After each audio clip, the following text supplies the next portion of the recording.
and I will be in the next couple of days getting a review sheet up for the next test over the immune system chapters, okay? So we talked about the immune system and how the immune system works to keep us safe, right? There's 3 lines of defense: adaptive and innate immunities. There is very, very complex, a lot of the systems working together.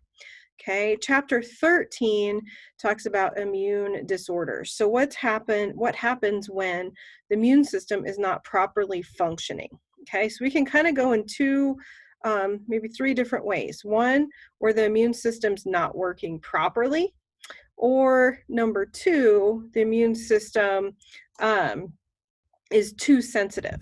Okay, so the first one is immunodeficiency. Okay, anytime you have a deficiency in something, there's a lack of something. Okay, so we can have situations where a patient's immune system just isn't able to cut it. It's not working properly. And we have what's called primary and secondary immunodeficiency. Primary immunodeficiency is something that a person is born with.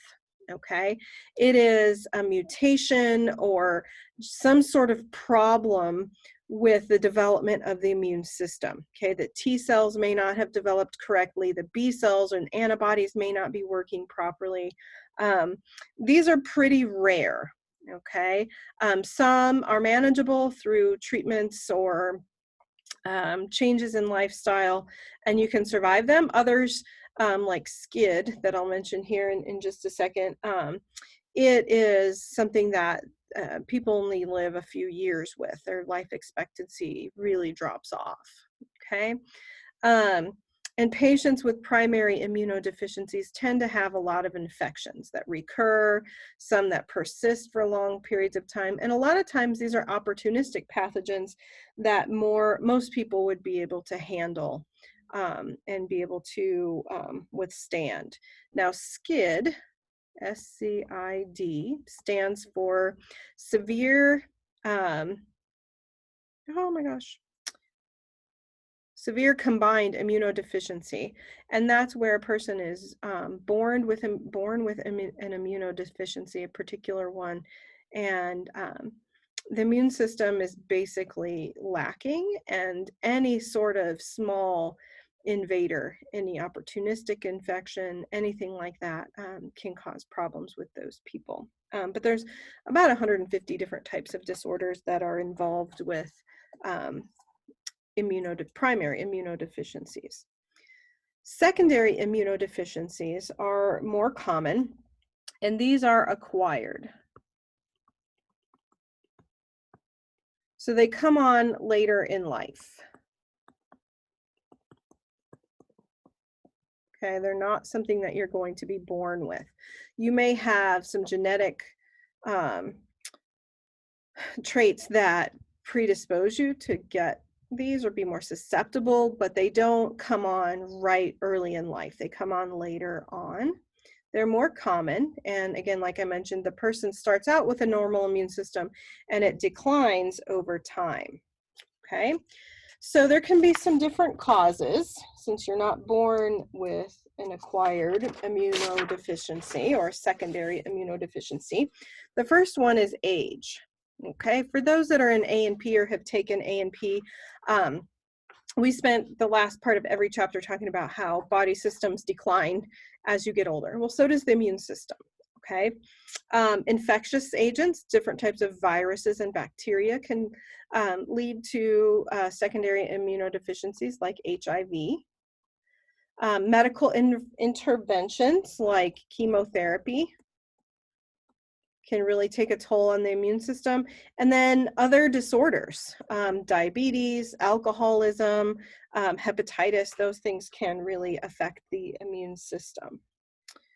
Okay, so some examples of medical interventions that cause secondary immunodeficiencies. So these are treatments or medications a patient would take that cause the immune system to become deficient. So the first one would be something like cancer treatment, okay, like chemotherapy. Okay, if you've ever known someone that's on chemo, a lot of times chemotherapy will destroy the white blood cells, which are, we saw, an important part of the immune system. Okay, and that's something that people on chemotherapy will have to watch out for. They'll go in for routine blood tests to make sure that their white cell counts aren't dropping too low, which is called leukopenia, and make sure that the chemo isn't going to do more harm than good. Steroids, steroid anti-inflammatories like cortisone would be one that suppresses the immune system. And then anti-seizure medications also suppress the immune system. Typically though, with the drugs, once you stop taking them, usually the immune system builds back up.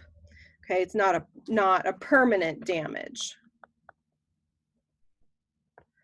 Okay. But some patients aren't able to stop taking medication, like the organ transplant recipients. The anti-rejection drugs aren't able to become off for the patient to come off of them, because if they did, they could perhaps lose that organ that they've had transplanted. Okay, I mentioned pathogens also as a cause of immunodeficiency. Some pathogens like viruses or bacteria can break down antibodies, so the body produces the antibodies, but the pathogen destroys them. The pathogen can block chemical signaling between the cells, and then also they can directly infect immune system cells, like HIV directly, which we'll pull that up right now, directly infects helper T cells or T helper cells. Okay, so human immunodeficiency virus is what HIV stands for. And that virus only attacks a certain type of helper cell, helper T cell. So as it kills a number of helper T cells, the immune system is going to decline, because remember, the killer or cytotoxic T cells and the B cells that produce the antibodies are very reliant upon the helper T cells to activate them. So if there's no helper T cells to activate the killer T cells or the B cells, no antibodies can be produced, and the killer T cells can't work either. Okay, so if you lose enough of the helper T cells, a person can then become subject to, a common term would be full-blown AIDS, or acquired immunodeficiency syndrome. And that's when AIDS begins to develop, when people start getting sick from a ton of different opportunistic infections. Let's see. Other examples of helper T cells, infectious agents could be like human T cell lymphotropic viruses, Epstein-Barr. I'm gonna skip some of these here. So skip this one. Let's see, skip this as well. Well, let me go back here. So our immune system also protects us from cancer cells. And so if our immune system is deficient, then our protection against cancer is going to decrease. And so if you think of it, when generally, but not always, but generally, when do people get cancer? Usually in their later years, right? 50s, 60s, 70s. Okay, yes, now we all know young people that have gotten cancer, but as a generality, most people begin to get cancer as they get older. It's because their immune system is starting to decline. That's one of the reasons. Okay, so that's one way that the immune system doesn't work well. Okay, it's just insufficient. It's not working to keep the body safe. Another way that the immune system isn't going to protect the body like it should is in the case of autoimmunity. And autoimmunity is an immune system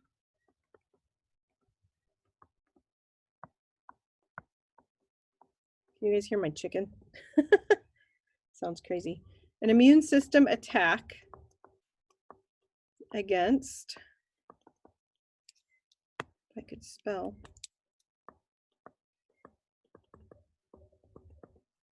healthy self-tissue. Okay, so an immune system disorder is the condition or the disease that results because of the damage that these self-tissue destroying attacks cause. Okay, we're not really sure why. Women tend to have autoimmune diseases more often than men, but men certainly can get them. And there's a lot of information that we still don't know about why they occur in one person over the next. Some examples of immune system diseases, autoimmune diseases, there's over 100 of them. Celiac disease, that's the one with the gluten intolerance. Lupus, diabetes type 1 or juvenile diabetes, rheumatoid arthritis,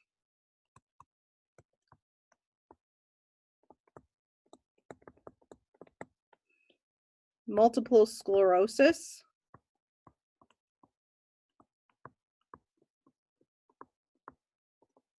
and Graves' disease are a couple of examples. And these autoimmune diseases can occur systemically, which is all throughout the body, or localized. And these will just target specific tissues.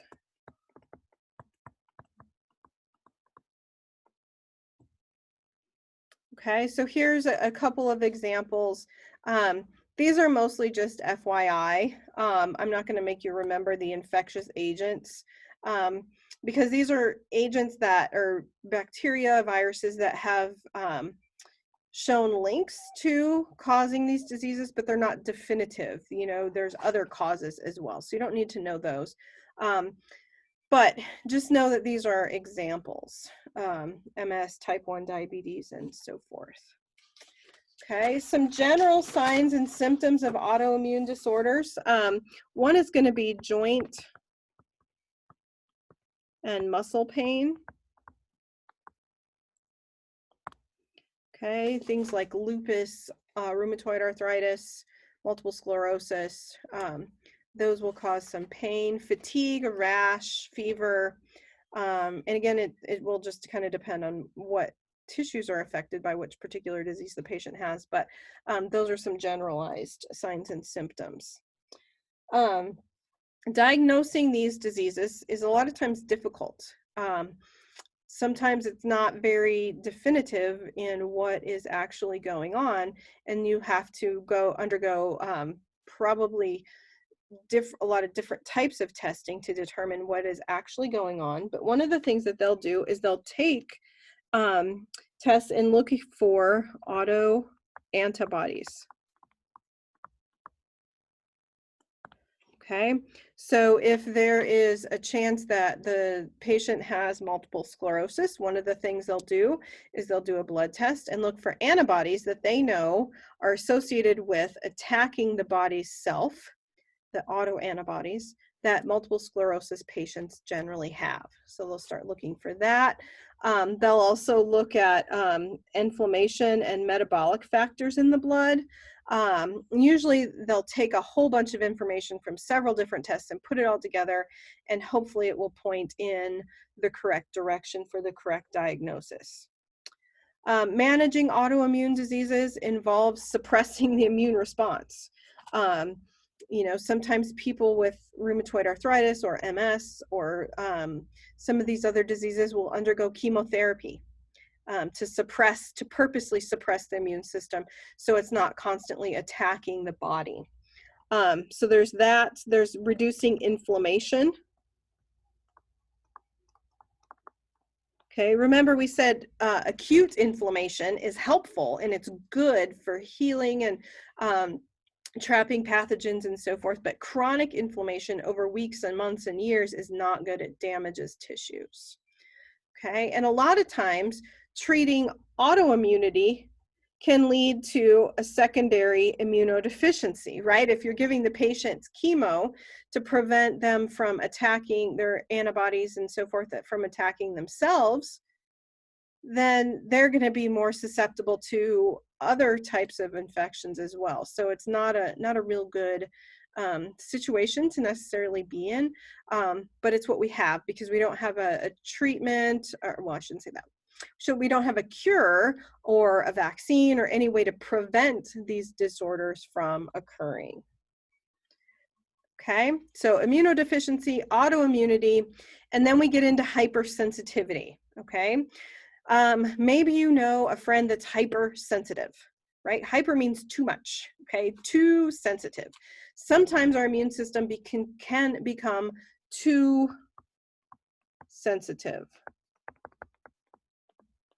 It overreacts, okay? It reacts against a particular type of antigen that's not necessarily harmful. And sometimes the reaction is an overreaction or an exaggerated reaction above what we really even need. But these can be localized and systemic reactions as well. And here is the classification system. There's 4 types of hypersensitivity reactions, type 1, 2, 3, and 4.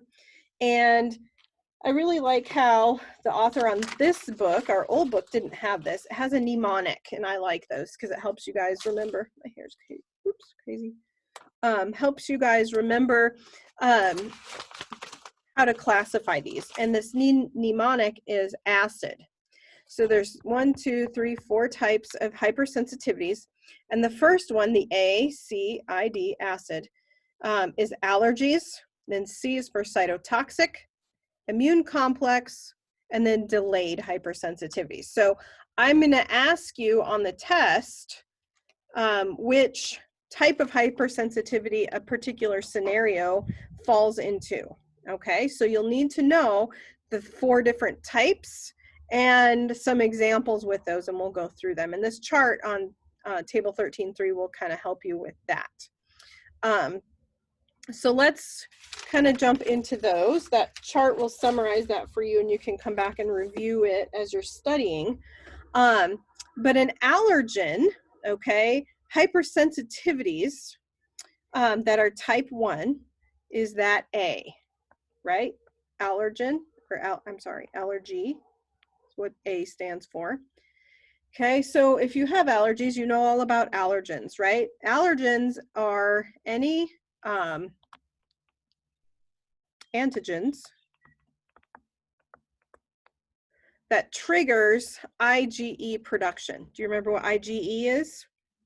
Remember, it's an antibody, a type of antibody. So any antigen that triggers IgE is an allergen. Okay, so whether it's pollen, dust, pet dander, mold spores, whatever it is that you're allergic to, peanuts, those are antigens that are going to trigger an allergic response and involves IgE. And an allergy is defined as a scenario when the immune system puts up a fight against something that would normally be harmless. Okay, pet dander, pollen, those kinds of things aren't going to harm us. The body just thinks it is, and it kind of overreacts. Okay, so type 1 hypersensitivities are the allergies. And here's some examples of allergies. There's atopic asthma, which is an allergy-based asthma. Okay, so if you have an allergy towards, I don't know, grass pollen, and you go outside and you breathe a bunch of it in, you may have an asthma attack in this situation. Okay, atopic dermatitis or eczema is where you get an allergic reaction on the skin. You get the dry, scaly eczema on your skin. And there's also, let me see here one second. There's some other types of allergies that we're going to get to here in just a second. I'm not sure why they split those up, but we'll keep going with it. The allergens that you're exposed to do not produce an allergy the first time that you're exposed to them. So that means it takes multiple exposures to an antigen before an allergy develops. Okay, so when you were a little kid, the first time you saw a kitty and you picked it up and you pet it and you breathed in its dander and all that kind of stuff, you were not allergic to it. You had to have been exposed to cats at least twice, but usually several times before the allergy develops. And I want you to understand this slide, and I think it's the next one. Let's see. Yes. I want you to understand this process on why you have to have multiple exposures before an allergy develops, okay? So here's the first stage. One of the reasons is because you need to have sensitization.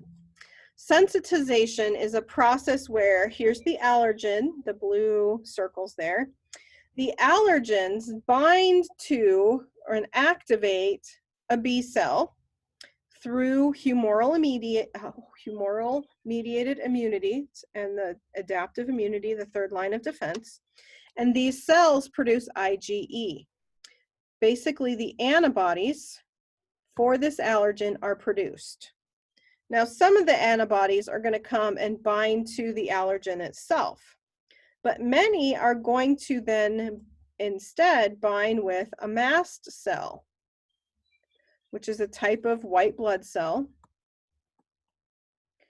And this white blood cell is now what we call sensitized. It can now recognize this allergen. Okay, before, this mast cell didn't know that this allergen was a threat.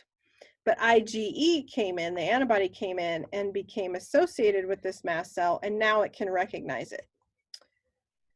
So then after you have been sensitized, after the mast cells have been sensitized, okay, when you have subsequent or future exposures to that antigen, or that allergen, I guess you could put there, the allergen is going to bind to these antibodies on that mast cell.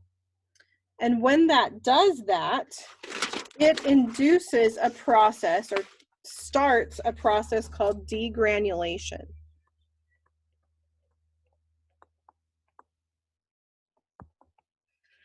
And this degranulation process releases pro-inflammatory factors, or basically chemical messages like histamine, leukotriene, some of those types of chemical messages that are then going to go and cause inflammation and creates the allergic response. So for example, if you breathe in cat dander, the mast cells that have been sensitized will bind to that antigen. The mast cell will degranulate or release all these chemical messages. The inflammation, the itchy eyes, the runny nose, all the redness, all of that will be caused by these chemical messages, okay?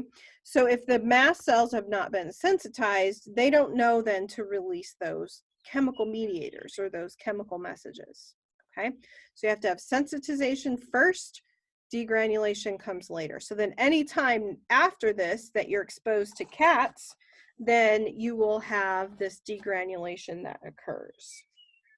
Okay, so you got to have several exposures before you can develop the allergy.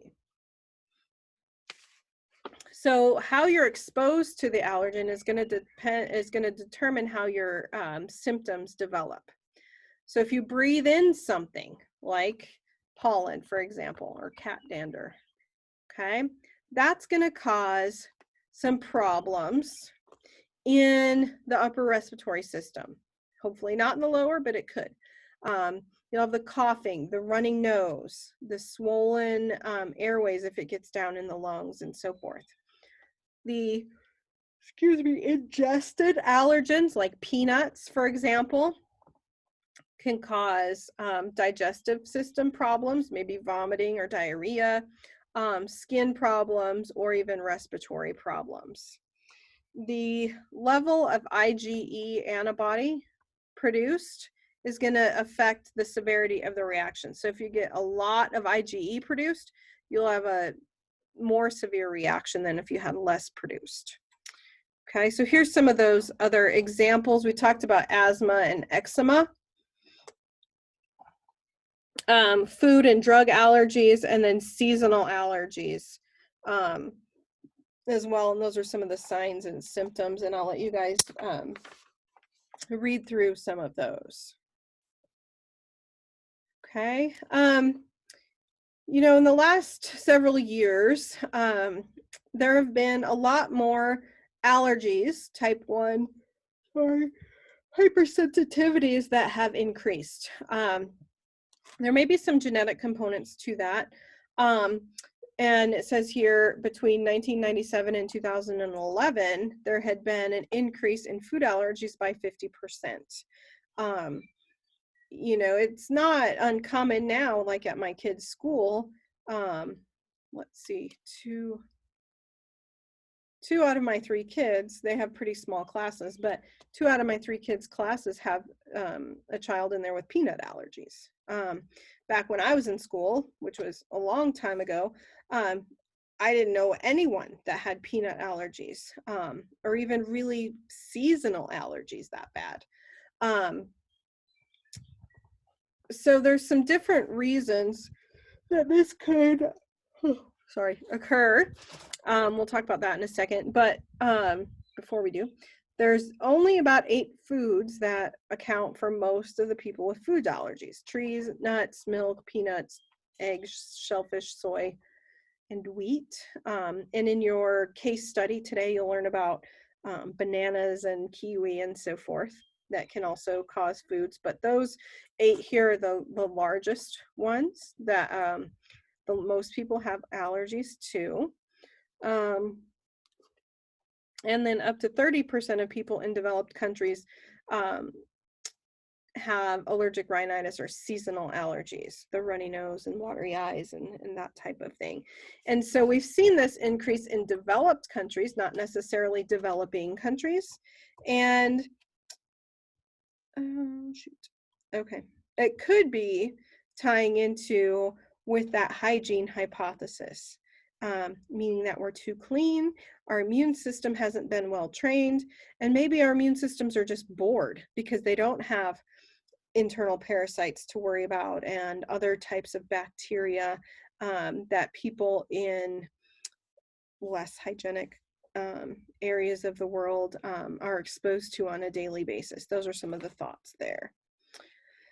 One severe symptom that can happen due to an allergy is systemic anaphylaxis or anaphylactic shock. Okay, and that is going to be potentially life-threatening. Okay, so that's the person that is allergic to bees that carries the EpiPen. Epinephrine is what's in the EpiPen, would help overcome that systemic reaction. But what happens when you have a systemic or a system-wide reaction, the body goes into shock because there's so much histamine, there's so much of those chemical mediators floating around in the body, and the body just goes into shock. It doesn't know what to do with all of that chemical message that's going on. You can also have localized anaphylaxis, and that's where you get the more mild symptoms like the runny nose and the rash and things like that. Okay, so here's some different things that can cause anaphylaxis. System anaphylaxis. Diagnosing allergies. A lot of times can be done based on signs and symptoms. You know, if you get near cats and your eyes itch and you get a runny nose, probably allergic to cats. But you can also do blood and skin tests, and an allergist immunologist would be a specialist that could diagnose that. There's others that could too, but that's a doctor that specializes in that.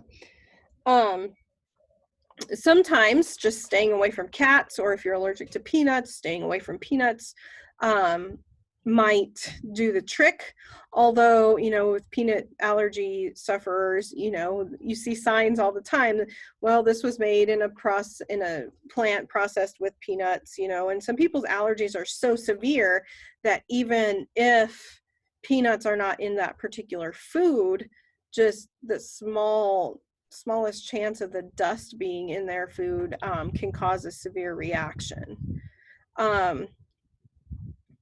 Sometimes, as you'll see in your case study for your homework in mastering, allergens can share antigenic features. So they may have a similar protein or similar structure in their antigens or their allergens. And then sensitizing exposure to one allergen may have a cross reaction to another allergen. So maybe instead of just one allergen that you're sensitized, now you might be 3, 4 to some other allergens as well. I also wanted to point out that an allergy, okay, which is an immune hypersensitivity, is not the same as, that should be, go like this, equals not, can't even draw, is not the same as an intolerance. Okay, so someone that has a wheat allergy, okay, they're going to have celiac disease. They have an allergic response, okay? The IgE, the mast cells, those things are going to happen. And intolerance, like lactose intolerance or gluten intolerance, is where the body does not have the digestive enzymes to break that food item down into its subunits.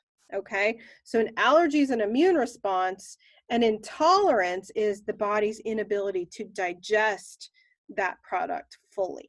Okay, so if someone's like, yeah, I have a milk allergy, I have to take you know, Lactate or something like that because I'm lactose intolerant. Well, they don't have an allergy to milk, they have an intolerance to milk. Okay. Oh, and you don't have this slide either because I just covered that. It is important if you want to jot this down, because I don't think you have this slide, that intolerance comes on slower, allergic reactions happen very quickly. A lot of times with these type 1s, we'll call them immediate hypersensitivities because they come on pretty quickly. But back to diagnosing an allergy, you can take a blood test to look for IgE titers, which is, remember, concentration of antibodies in the blood for different types of allergens. And then probably the more popular one is the skin test. And if you've ever had a skin test, you know that this isn't the most pleasant thing ever. But what they do is they take solutions. Well, they'll number your arm or your back, and you can see there's a number here, and they've got this numbered. And what they'll do is they'll expose the body to different types of allergens. So this one has 8. Okay, my husband, when he was in college, had like 64 on his back that they tested. And what they'll do is they'll take these little needles, sort of like an acupuncture needle, and they will dip them into an allergen. So say it's cat dander, they would dip pin 1 in cat dander, and then they will poke the skin in place 1. They'll put that needle down. They'll get the needle for dog dander, poke it in spot 2, and so forth. This person, they're putting the drops on the arm, and then they'll come back later and stab those areas with the needles. And then they'll wait for a reaction to occur. And if the cells in that area have been sensitized, you'll get hives, basically, wherever they poke the needle in, and you are allergic to it. So if you're allergic to cat dander, you're going to get what's called a wheal, which is the bump, and then the flare, which is the redness. And they're going to measure and compare those. And so the larger the wheal and flare, the more allergic you are to that particular antigen. Okay, so that's one way that they can test and figure out what things you're allergic to and what you might not be allergic to. Allergy management, if you can, avoid whatever it is you're allergic to, but sometimes it's just not even possible. So there are medications that can help. Antihistamines like Benadryl block the production of histamine. Claritin, Allegra, those types of drugs the histamine is produced, but the histamine can't bind with cells, so it's kind of useless. There's bronchodilators and other types of steroids and things like that that can be used to open up the the airways in the lungs. There's anti-inflammatory medication. We talked about epinephrine for shock or anaphylaxis. And then there are anti-inflammatory steroid creams that you can use for eczema and other skin problems. Patients with severe allergies can try to undergo desensitization immunotherapy, and that's where you would get like allergy shots or some other minute exposure to the allergen over time. So you can basically shift your production of antibodies from IgE to IgG instead. And IgG will bind more so to well, you can see it over here, to the allergen, whereas IgE is binding mostly to the mast cell. And so that helps shift your immunity over to produce the other type of antibody, and it's kind of safely discarded and not cause the immune response for the allergy. Let's see. Most food allergies don't really respond to that desensitization therapy. Only about 20% of people with peanut allergies become desensitized. However, some people can just outgrow their allergies. Half or more of people outgrow milk allergies, and others outgrow egg allergies. Okay, so that's the type 1 hypersensitivity, the A, or the A of the acid part, or allergies. Type 2 is going to be the C, or cytotoxic. Okay, so we've defined cytotoxic.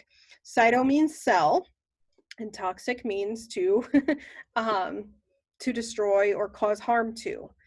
And so with the type 2 hypersensitivities, basically one way or another, you're going to lead to cell lysis, either through complement or other white blood cells that are going to lyse whatever it is that has induced the hypersensitivity.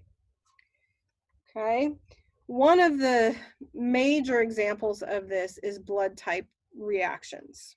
Okay, so let me give you a little bit of background about blood grouping, and hopefully this rings a bell for those of you who have had this in A and P. On our blood cells, we have antigens, and I'm going to show you the picture here in just a second. We have antigens that are proteins and the antigens that are mostly carbohydrates. And A, B, and what we call O, carbohydrates, that gives us the ABO blood type. And then proteins, which is going to be your RH factor. And that's the plus or minus part of a blood type. So here's the possible human blood types: A positive and negative, AB positive or negative, AB positive, AB negative, O positive or O negative. And so on our red blood cells that carry oxygen through the body, you're going to have these antigens on there, okay? So for example, with A positive, you're going to have the A antigen, which are these little blue things, okay? A positive blood is going to be carrying the A antigen and also the positive Rh antigen. Okay, so A positive is going to have 2 antigens. A negative has only the A, not the Rh antigen. Okay, same thing with B.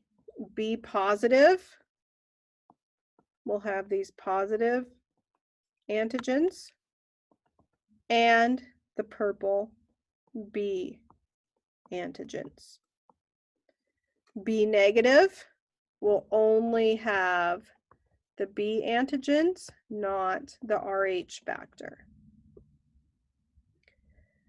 Now, people that are blood type AB, AB will have both. Do you see they have the blue and the purple antigens? AB positive will have all 3 antigens. AB negatives will only be A and the B antigens. Now, look at type O, way up here at the top. Type O negative has no antigens at all, none. That's what makes it the universal blood donor. Remember, antigens is what causes an immune response, right? So if there's no antigens on this blood cell, it's not going to cause an immune reaction, no matter who it's given to. O positive blood will have only the Rh factor. Okay, so O negative is what we call the universal donor. Okay, if you have O negative blood, the blood banks love you because they really want to use your blood to donate to people that are in need. And then AB positive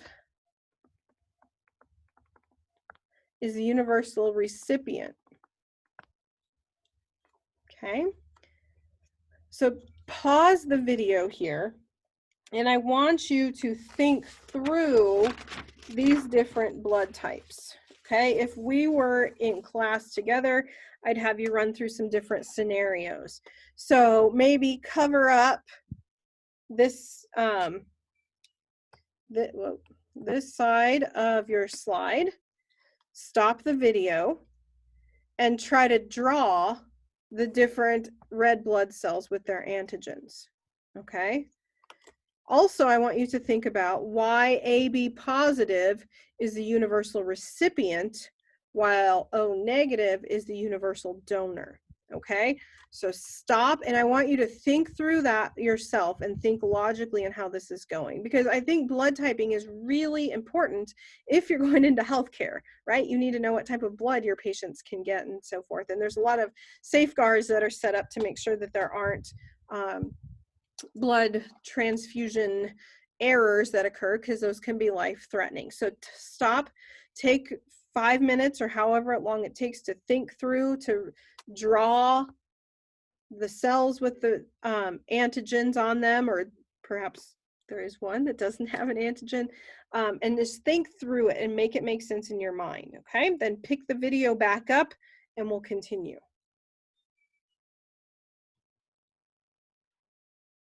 Okay, now the A and the B antigens on our blood are not unique to just human red blood cells. Microbes have those antigens, different types of foods will have those types of antigens, and so we can become exposed to those antigens through the environment, through things we eat, infections we may have had, or whatever. And so someone that's their immune system is exposed to an A or B antigen can develop antibodies to these antigens. Okay, so for example, I am type B positive. So when I eat foods and I have environmental exposures to antigens, okay, my body recognizes this B antigen as normal. So it's not going to produce antibodies against it. Okay, but this A antibody is foreign to me. So when I eat meats or I eat different types of foods or have environment pathogens enter the body and so forth, I will start to, and I have probably started to build up antibodies against the A antigen. Okay. Now, Rh factors are not something that we're naturally exposed to in the environment. And so antibody production by a person is only developed after you have exposure to Rh positive blood. Okay, so I am B positive, but my mom is B negative. So she never developed antibodies for the positive antigen until if she is ever exposed to Rh positive blood. Like if I tried to give her a blood transfusion, that would not be good because I have that positive antigen. She cannot take that. It's foreign to her, and the antibodies will cause a hypersensitivity reaction that we'll talk about here in just a second. But ways that you get exposure to an Rh positive antigen if you are negative is through a blood transfusion or across the placenta during pregnancy. So my mom had to take precautions when she was pregnant with me because I had that positive antigen on my blood cells and she did not. And we'll talk about that here in just a second. Okay. So you all know that you have to give the right blood type to a patient that's getting a blood transfusion. The reason that you have to be careful is because of what's called a hemolytic transfusion reaction. So we know lysis means to break or to burst. Hemo refers to the blood. Okay, so if I were to give my mom the blood transfusion, or if I were to give someone with a type A a blood transfusion, or type O a blood transfusion, they would undergo a hemolytic reaction. Their red blood cells that they received from me will burst and cause basically shock. Let's see. Could kill a patient. Is that what this line is? It's going to lyse the red blood cells. Once it starts, you can't stop it. The person can go into shock and die. Their heart will beat really fast. Basically what happens is there's so many immune response chemicals going on. There's so much foreign blood being burst in the blood cells. You can actually start to get blood clotting in your blood vessels. And then there may be chances for kidney failure. So getting the blood types correct is really, really important. So this chart will help you look at and kind of study what blood types can be given to a different type of blood type. So this will be something that will definitely be on the test. And I think if we draw this out, let me try something new here. Let's see.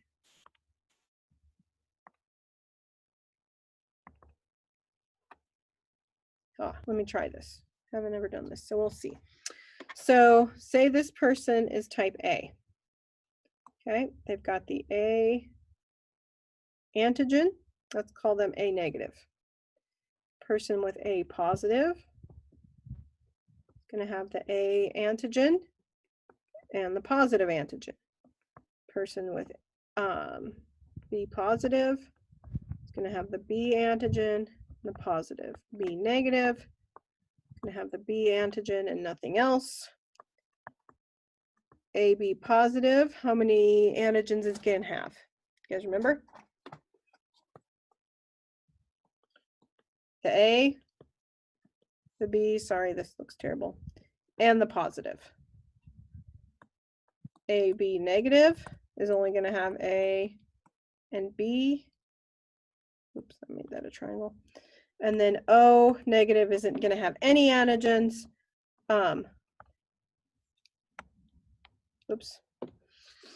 And then O positive is only going to have the positive antigen. Okay, so now I'm going to explain what are the compatible blood types, and then I want you to stop the video and kind of draw this out and think through in your mind which would be compatible. Okay, so let's take me for example. What blood type could I receive? There are 3 of them. Okay, so if you had type B positive blood, you could receive from B negative because we have the same antigens here. Okay, I could also receive from O positive because we have the same antigen there. And remember, O negative is that universal donor. It doesn't have any antigens, so it can give blood to everyone. Okay, what about a person that's B negative?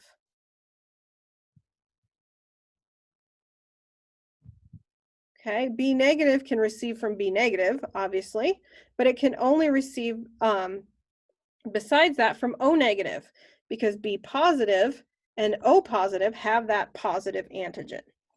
Now, in practice, okay, when we go to the PMC lab, which unfortunately we're not being able to do that this year, they'll tell us that in people that are not women of childbearing age, so men and older women, get O positive. So that way they can save the O negative.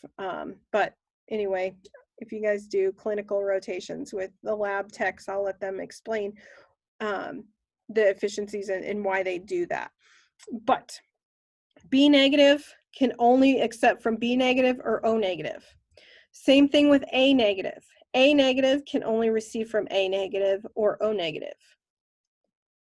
But A positive can receive from A negative because it doesn't have an antigen, can receive from O negative, or also O positive because they both have the positive antigen. Okay, now moving over to the ABs. AB positive has all the antigens, so B is normal, A is normal to them. They have all the antigens, they have the positive antigen. So AB positive can be a recipient from any blood type, okay? Because all the antigens are normal to them. AB negative can receive blood from any type as long as it doesn't have that positive antigen. So it can receive A negative, B negative, or O negative, or also, of course, AB negative. Now, type O blood, O positive can receive from O positive and O negative. O negative can only receive from O negative. Okay, so I want you to spend another 5 minutes or so, stop the video, go back over that in your head, and then you can double check that against the PowerPoint slide. Oops, not that one, that we just showed. Okay, so that's a good way to double check it.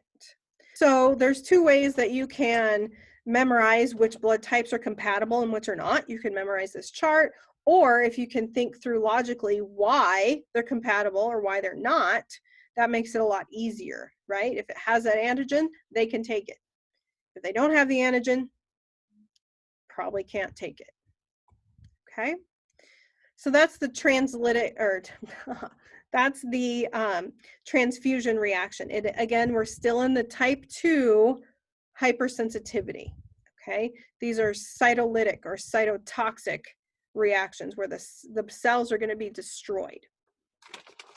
Okay, the other one is the hemolytic disease of the newborn. And I mentioned that my mom had to have some precautions when she was pregnant with me. Okay, so back in, I don't know, years ago, my parents were married in 1970s. Okay, when they went to go get their marriage license, one of the things that they had to do in the state of Illinois to get a marriage license was to go to the courthouse, fill out the paperwork, And you also had to get a blood test. And the blood test checked you for STDs to make sure that your partner knew what they were getting into. And then also checking to see your blood types. Because earlier, the 1970s was kind of the end of this era, but in the 1920s, 30s, and earlier, 40s, 50s, if dad was something positive, A, B, O positive, anything positive, and mom was negative, okay, anything negative, there was a chance that baby could be positive, because if you know genetics, the positive factor for RH is dominant. So there's a good chance that baby between those two parents would have a positive RH factor. Okay.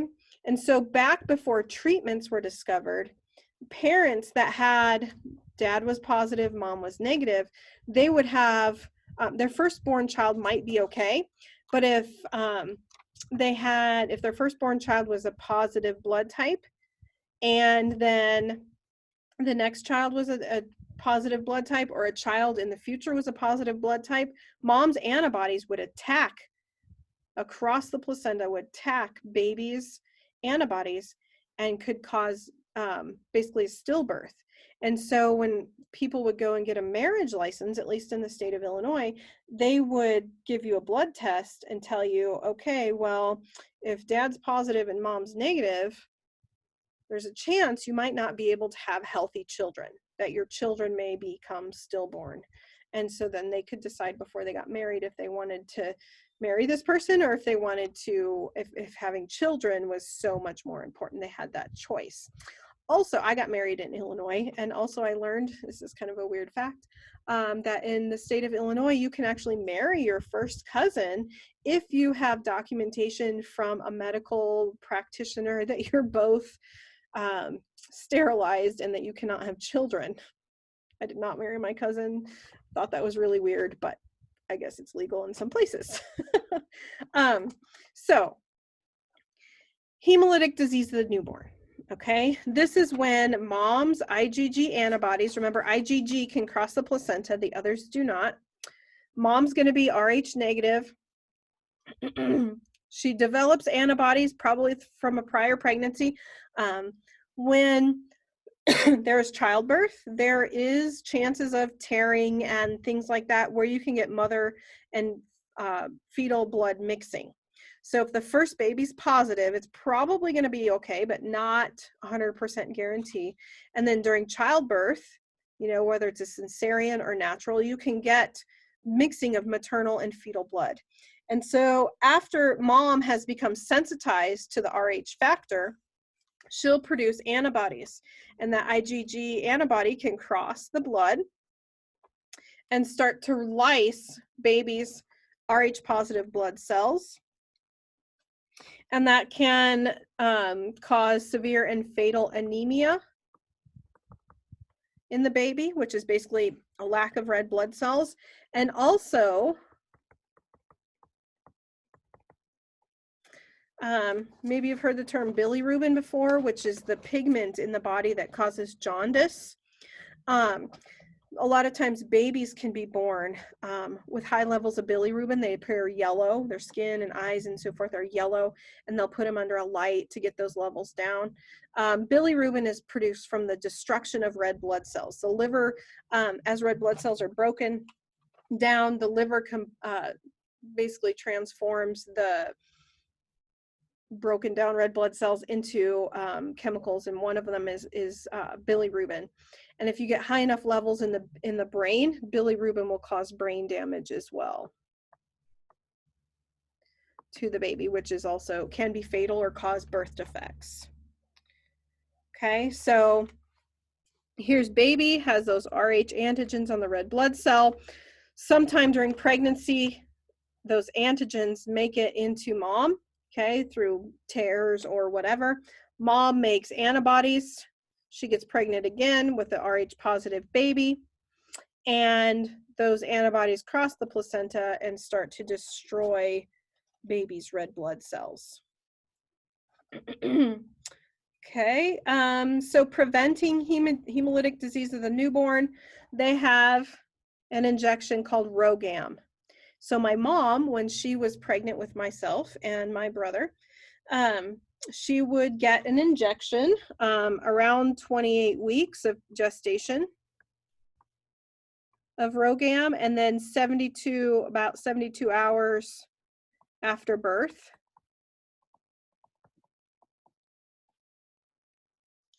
To prevent her from making those antigens and to help prevent this occurring in another pregnancy. Okay, type 3 hypersensitivity. So we're spelling out acid, allergy, immune, cytolytic or cytotoxic, and then I is immune complex. Okay, that's a type 3. And this is where IgG or IgM antibodies bind to a target, okay? And these complexes deposit into the tissues, and the inflammation caused by complement is going to cause tissue damage.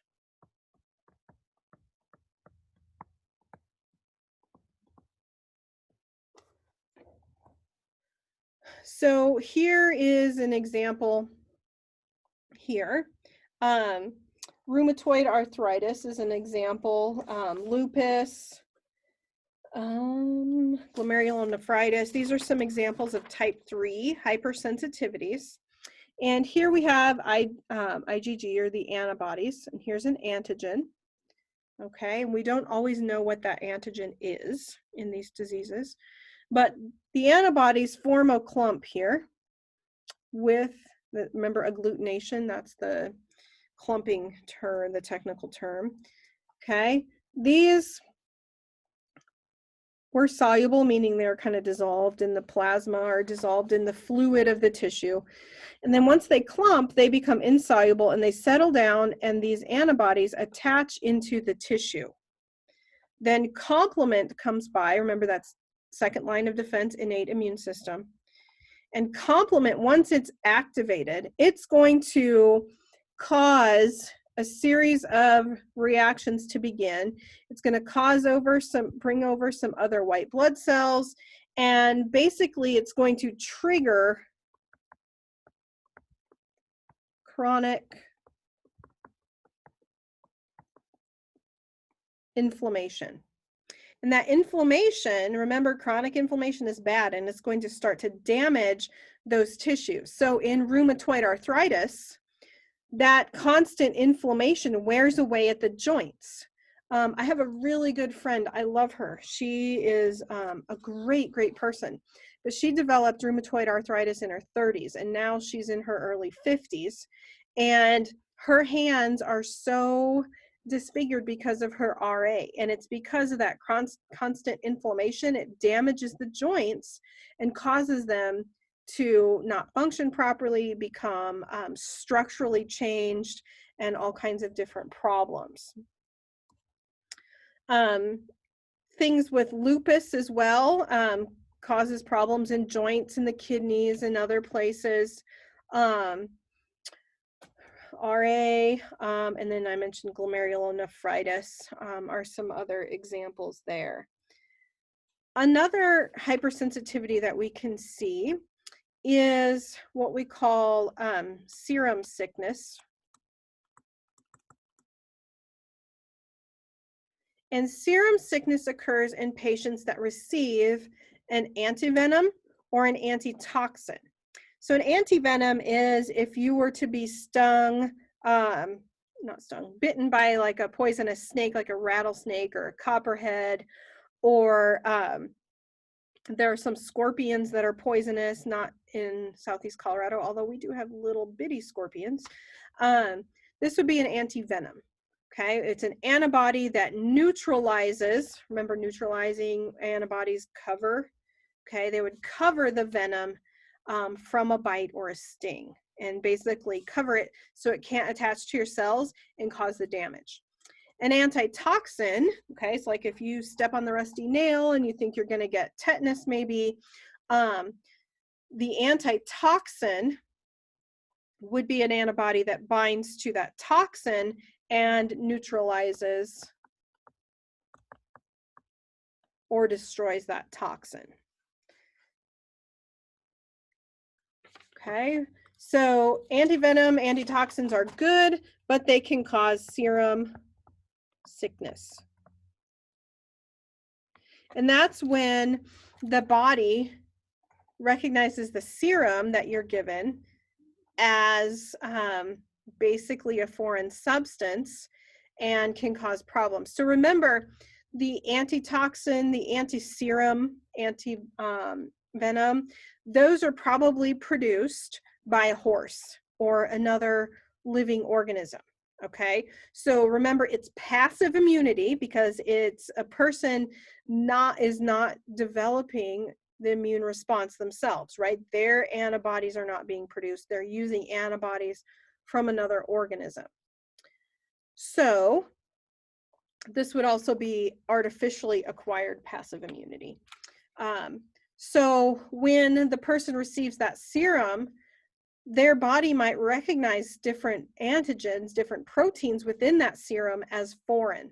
So a few weeks, 3 weeks after you've been given the first dose of the serum, okay, the person's going to start developing antibodies, and if you continue to get the serum, you may have a reaction to that, and it's a type 3 hypersensitivity.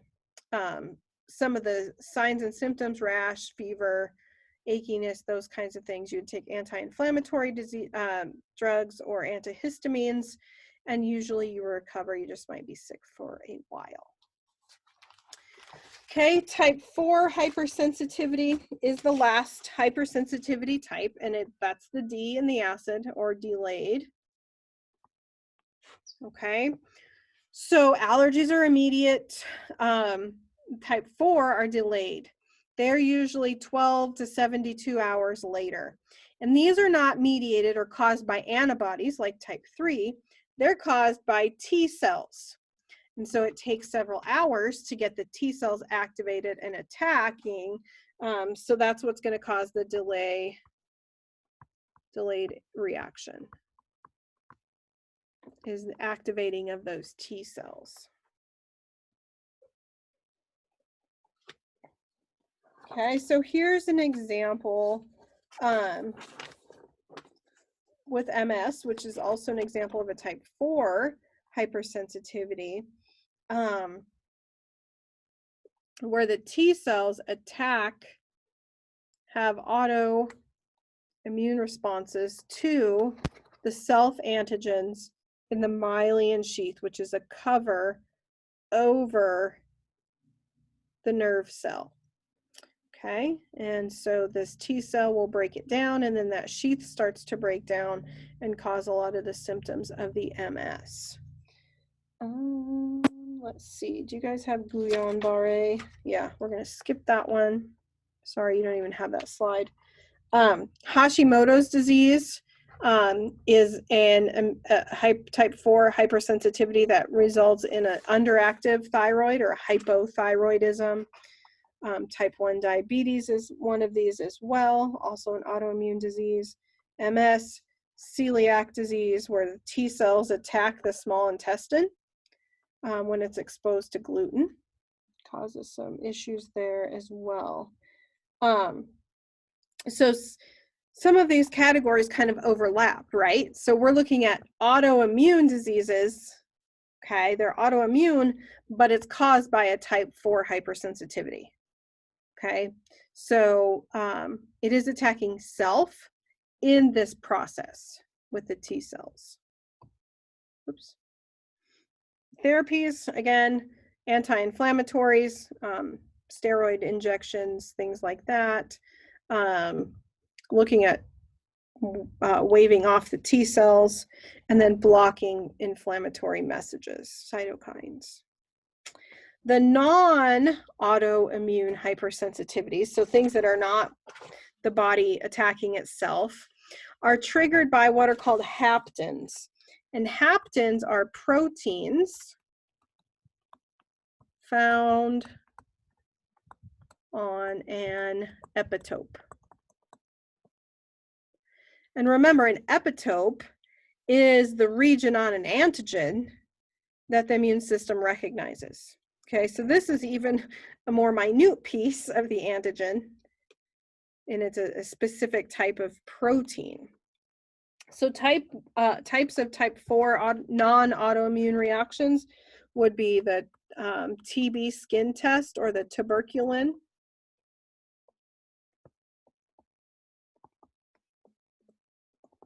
Skin test. If you go into healthcare, nursing, or medical school, you'll have to have a TB skin test before you can start.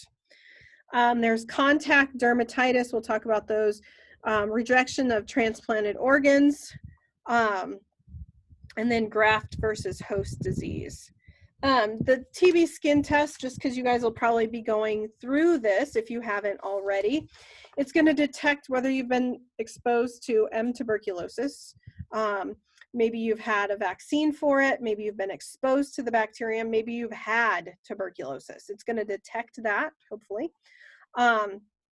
Where they take a protein, which is basically kind of a hapten, but part of an antigen from TB, and they inject it into just under the skin in your arm. And then you come back several hours later, 2 or 3 days later, and they're going to look at your injection site. And they're going to look to see if you have a lesion, and I don't have a good picture, but basically if you get a bump and a red spot, that means that you have been exposed to tuberculosis, and they'll measure it and determine the size and different characteristics of that particular lesion. Okay, so they'll put it right under the skin subcutaneously. If you've made the T cells against, the T cells have been activated in the past against tuberculosis, they'll start releasing inflammatory mediators or chemical messages, and you'll get that inflammation there. If you haven't been exposed, you won't have a reaction. Contact dermatitis, things like latex, poison ivy, excuse me, those are areas, or I should say, things that cause the skin to have a hypersensitive reaction. So poison ivy, for example, or poison sumac would be an example. Latex will do this as well. There are proteins, or I'm sorry, there are chemicals here in the poison ivy leaf that cause the human protein in the skin to change. Okay, then the T cells detect that change, and the normal cell, which has the little poison ivy molecules on it, looks foreign now to the body. And so then you will have this reaction that occurs. Transplant rejection, we've talked about that some. Remember, they must have the same MHC proteins, major histocompatibility proteins.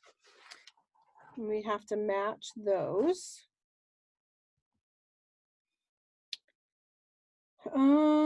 Let's see. There are different types of tissue grafts that you can do. So I knew a patient that had to have a skin graft, so they took part of his skin from one area of the body and transplanted it to another area of the body. That's called an autograft, where you're taking the graft from yourself. Okay, and if that's possible, that's probably, as far as rejection is concerned, the best way to do it. However, that's not always possible. So if you have an identical twin and you get a graft from them, okay, that's called an isograft, and those are usually considered safe as well if an autograft isn't possible. And then an allograft is a similar host, like from another person, that is a match. Oops, person. And then a xenograft is between different species. So like a human receiving a pig heart valve. Oops. Would be an example of an isograft. One thing that I think is really interesting is that there are some places in the body where there's not as much immune presence to cause a rejection. The eye, the brain, the uterus, and the testicles are places where the immune system normally doesn't go looking for foreign things. And that's good, especially like in the uterus, right? We don't want the immune system saying, oh, there's a foreign kid in here, let's destroy it. Or the testicles producing sperm. Okay, so those are areas where there's less likely to have rejection and problems there.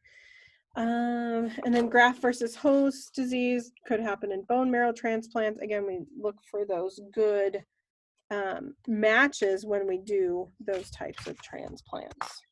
Okay, so that finishes up chapter 13. And so don't forget to do the survey that's found on the daily checklist.